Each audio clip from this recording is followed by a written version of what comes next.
Bonjour à tous et je vous souhaite un excellent forum et je remercie Yuri de cette invitation et de ce travail.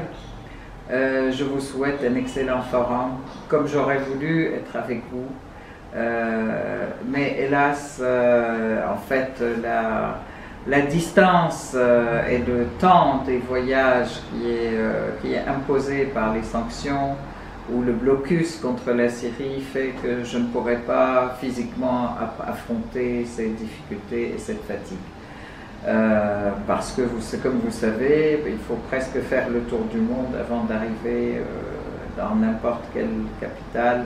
du monde occidental. Donc voilà, donc je me présente, je suis Aïssar Midani, je suis ravi de pouvoir participer pour un minimum à ce forum. Je vous fais part donc de mes positions et de mon information dans cette vidéo et puis la deuxième vidéo pour le deuxième jour. 6 vétos ont changé, doubles ont changé effectivement, je peux dire, ont commencé à être le point d'inflexion ou le point de changement dans la politique mondiale. Ces vétos sino-russes sont une première dans l'histoire, car après l'écroulement de l'Union soviétique en 1990, on pensait que le monde était uniquement gendarmé par les États-Unis et aucune force n'osait faire ou ne pointer du nez pour faire face à ces diktats américains. Or, en fait, dès 2011, l'agression contre la Syrie, maquillée en révolution du printemps arabe, qui est venue après l'ensemble des pays environnants, donc l'Égypte, la Tunisie, et après l'écroulement, après l'invasion des États-Unis de l'Irak.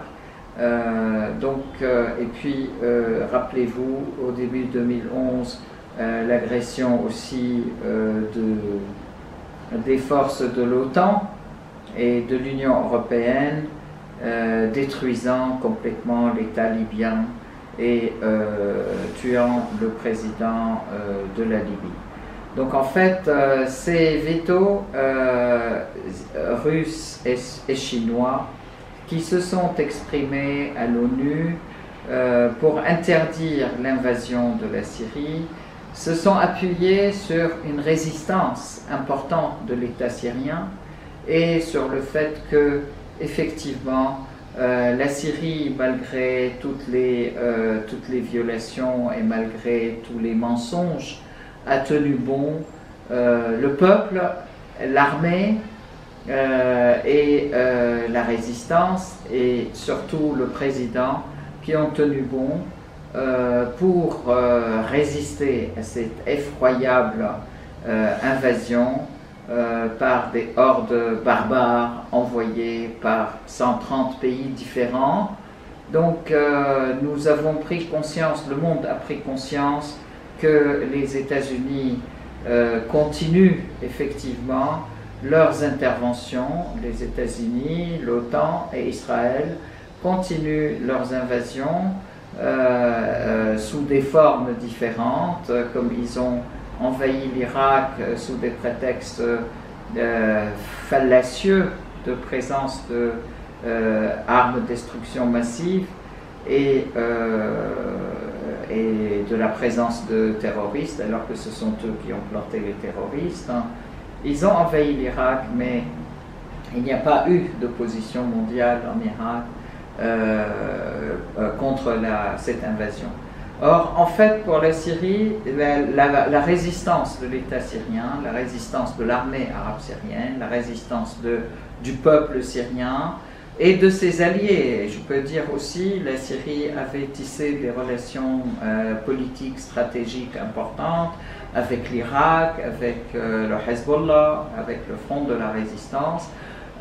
C'est tout tout ce front a été agressé par l'agression de la Syrie, qui s'est basée aussi sur des mensonges, nous y reviendrons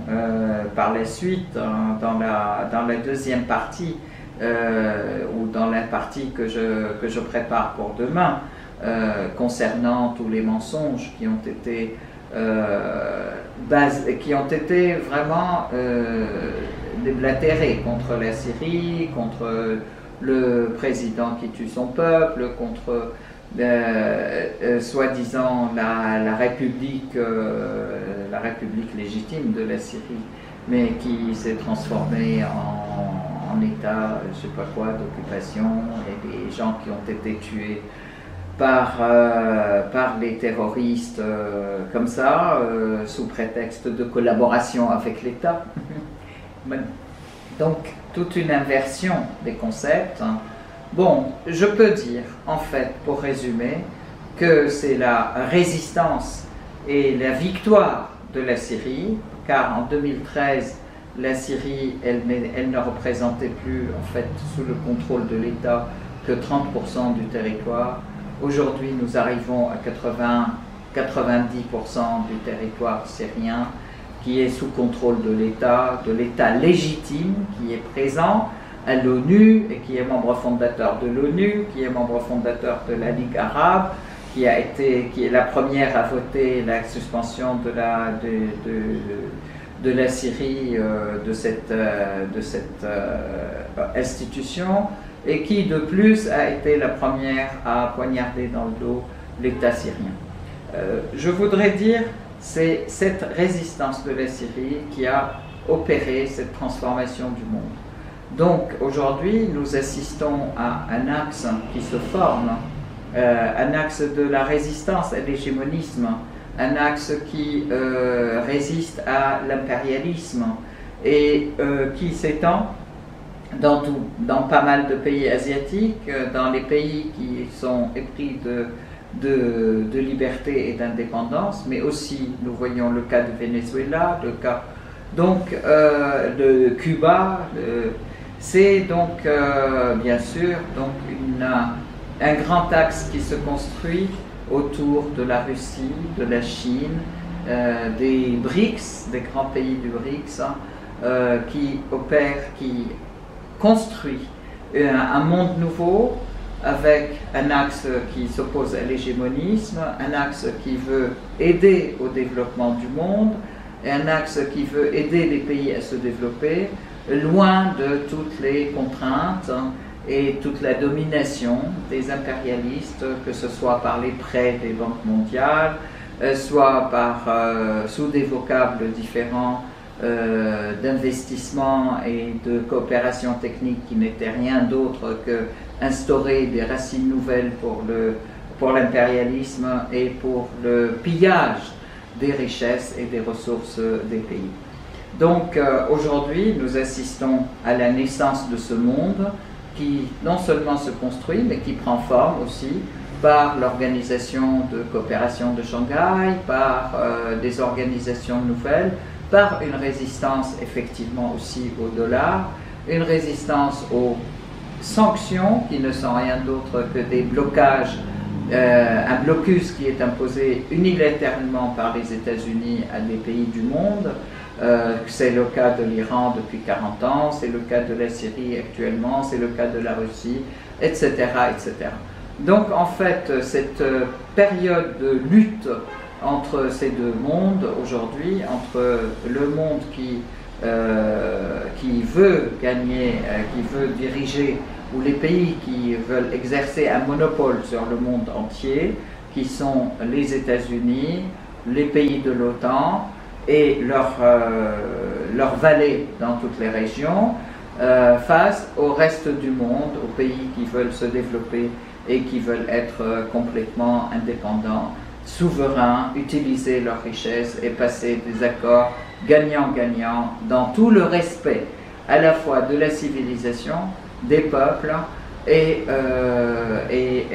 des richesses, hein, et surtout le respect politique, économique et politique, et militaire aussi, non-ingérence, dans le respect donc de la Charte des Nations Unies, le respect des points importants de la Charte, non-ingérence, non aux interventions militaires et aucun recours à la violence pour régler même des conflits de frontières, etc. Donc je vous remercie, je vous souhaite un excellent forum. Je vous retrouve demain donc, pour plus de détails sur cette guerre contre la Syrie. Et vive les peuples, vive la souveraineté des peuples. Et j'espère que ce monde naissant servira à tous les peuples dans le bon sens. Merci beaucoup.